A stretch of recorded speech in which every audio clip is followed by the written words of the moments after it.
Welcome to our 5 on 5. Pleased to be joined today by Living Opportunities Executive Director Emilie Wilde. Emilie, good to see you. How are you? Good to see you. Thank you. Thank you for being here. So, in case any of our viewers don't know, tell us what Living Opportunities does. So, Living Opportunities is a nonprofit organization that supports people who experience intellectual and developmental disabilities to live in the same neighborhoods, work for the same businesses, and aspire to everything that you and I do in our community. Okay, and how many people do you currently serve, or have you served? Any ballpark figures? Yeah, so we currently serve about 350 individuals and maybe 150 families of younger children. Okay, and the organization's been part of the Rogue Valley community for decades, correct? Yes, it's been around since 1974.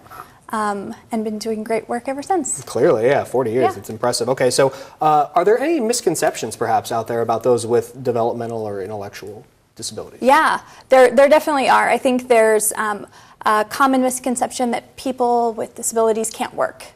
And Living Opportunities every day proves that that's not true. We actually currently support over 120 people and over 80 local businesses here in the Rogue Valley. We have over 30 people waiting for jobs, job seekers who are ready and to work and excited to work. Wow. Another misconception is that people couldn't live on their own or need to only live in congregate settings. We support people in a variety of living settings throughout the valley. We have 5 group homes supporting 22 individuals, and we support over 70 people to live in their own apartments with somebody that they're choosing, a roommate, with a spouse. So really looking at what do people need to be safe and healthy and to thrive in our community. And then Living Opportunities comes in and says, how can we support you to really live that life? Excellent. All right, very good. We're going to take a quick break. We'll have much more in a moment. Stay with us. Welcome back to our 5 on 5. Again, we're here with Emilie Wilde, the Executive Director of Living Opportunities. So what are the organization's key goals or priorities for this year? Yeah, we are always wanting to grow and to support more people. Like I said, we have people who are waiting to receive services, waiting to get a job, waiting to find an apartment. You know, housing is a huge issue, affordable housing in our valley as a whole for every person. And that doesn't exclude people who experience disabilities. So those are key priorities, kind of expanding what we do and how we do it.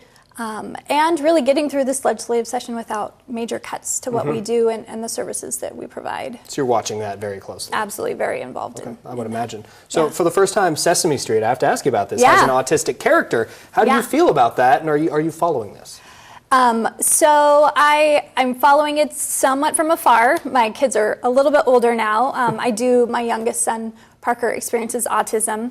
I think that any time that we can see on television a reflection of who lives in our community, that is fantastic. I think anytime you can have the conversation, autism is growing, and it's growing every year for a variety of reasons. Kids are getting identified earlier and getting the support that they need. So anytime that you can see on TV your life, I think that's fantastic. I think it's great to have that conversations. Parents can feel supported.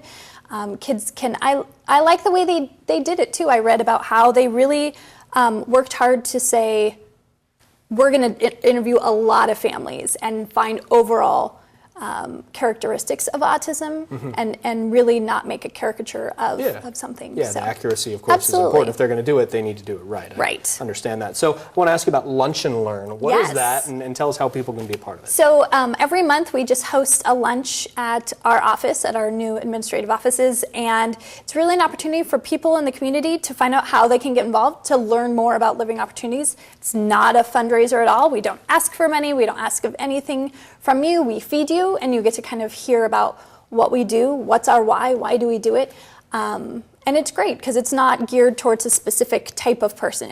We see family members there, we see community businesses there, we find people who just say, I think what you're doing is great, and I want to learn more about how I can get involved. Okay, so, and if people want to find out more about the Lunch and Learns or find out how they can get involved, what's the best way for them to reach you? They can go on our website. That's probably the best way. All of our contact information is on there. Our next Lunch and Learn is April 18th, and from 12 to 1.